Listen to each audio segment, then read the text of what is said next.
En el conjunto de los números reales, las funciones se suelen denotar así: y igual a f de x. Se lee y es una función de x o la variable y está en términos de la variable x. También podemos encontrar funciones escritas así: y igual a g de x, y igual a h de x, o también y igual a p de x. En todos los casos, la variable y es una función de la variable x y la letra que se utilice para denotar la función realmente no interesa. De todas las formas que existen para denotar una función donde y depende o está en términos de x, es esta que dice que y es igual a f de x. Normalmente en los textos de matemáticas, cuando se estudia este tema de las funciones, se suele encontrar las funciones escritas de esta manera, tal vez por ser f la letra inicial de la palabra función, y además porque esta escritura, que es simbólica, nos dice rápidamente que y es función de x. Cuando tenemos esta notación funcional y igual a f de x, la letra x se llama variable independiente y la letra y se conoce como variable dependiente. Como y es función de x, entonces y depende de los valores que tome la variable x. X se llama variable independiente porque toma los valores que quiera de un conjunto llamado dominio de la función, que es un subconjunto de los números reales. Se trata de todos aquellos valores que puede tomar x para que la función exista y produzca los valores de y. Esos valores de y, es decir, los valores de la variable dependiente, conforman otro conjunto llamado rango de la función, que también es un subconjunto de los números reales.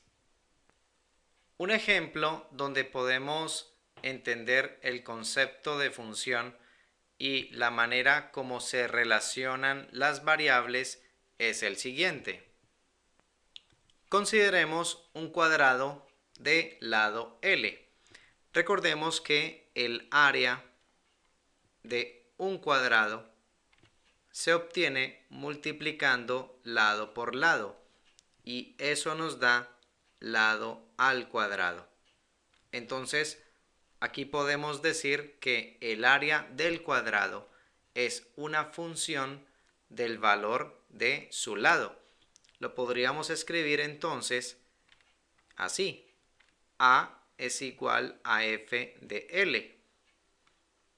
El área depende del valor del lado y esto a su vez es igual a L al cuadrado. Esta sería la expresión matemática de la función, pero esta primera escritura es la que nos dice que A es función de L.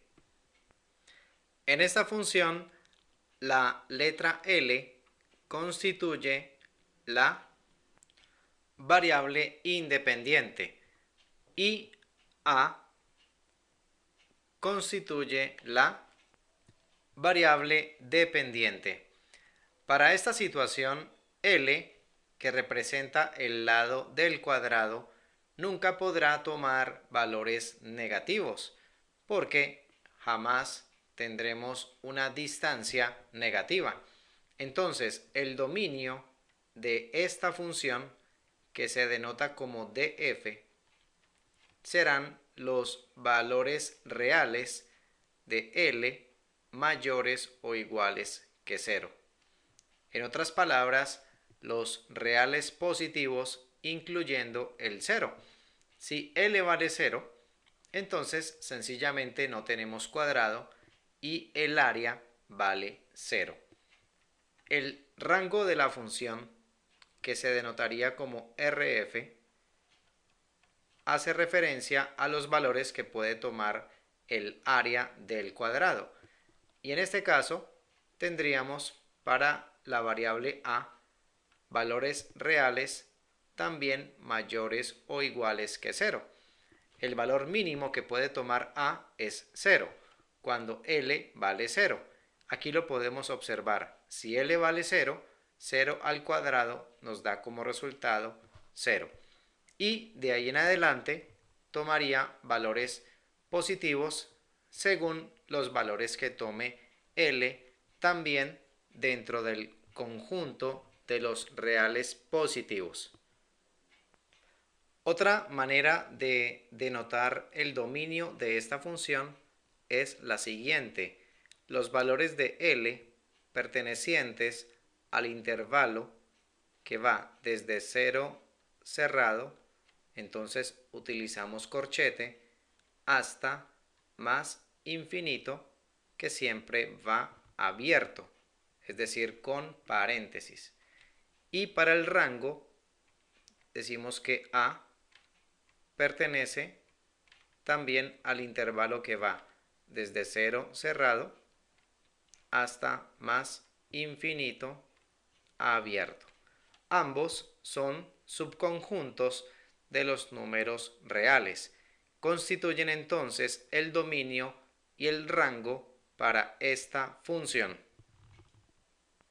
Otra forma de denotar esta función es sin el uso de esta letra intermedia f, simplemente involucrando las dos variables que participan en la función. Sería de esta manera. La función a de L, el área del cuadrado depende de la longitud de su lado, y esto es igual a L al cuadrado. Entonces, para esta función y igual a f de x, entonces podríamos tener la notación y de x, sin escribir la letra f, simplemente involucrando las dos variables que participan en la función. Miremos otro ejemplo geométrico. Consideremos este círculo de radio r. Para esta figura geométrica tenemos que la longitud de la circunferencia, es decir, esta línea de color amarillo que bordea el círculo, viene dada por la expresión 2πr, es decir, 2 multiplicado por el número pi, y eso a su vez por el valor del radio. Si consideramos pi como 3.14, entonces al multiplicar por 2 nos da 6.28, que a su vez multiplica al radio r. Para este caso observamos que c es función de r, o que la circunferencia depende de los valores que tome el radio. Tenemos que r es la variable independiente y c es la variable dependiente. Para este mismo círculo existe la expresión que nos permite calcular su área. Esta es igual a pi por el radio al cuadrado. Podemos escribirla también como 3.14, que es el número pi, multiplicado por r al cuadrado. Tenemos entonces que el área es función del radio o A depende de R. El radio es la variable independiente, mientras que el área es la variable dependiente. Bien, de esta manera hemos visto cómo se pueden denotar las funciones y cómo éstas pueden aplicarse en otros campos como en la geometría. Vimos el área de un cuadrado como función de su lado, la longitud de la circunferencia como una función de su radio y el área del círculo también en función del radio. Tradicionalmente, en el campo matemático se utilizan las letras Y y X, pero como vemos, en el campo geométrico las letras pueden cambiar. Lo importante es saber identificar cuál es la variable independiente y cuál la variable dependiente, para asimismo poder determinar elementos de la función tales como el dominio y el rango. En otros campos como la física, la química, la ingeniería, podemos encontrar diversos tipos de funciones, donde siempre encontraremos una variable que depende de otra o incluso de otras variables. Por el momento, solamente nos vamos a centrar en funciones reales donde una variable depende solo de otra.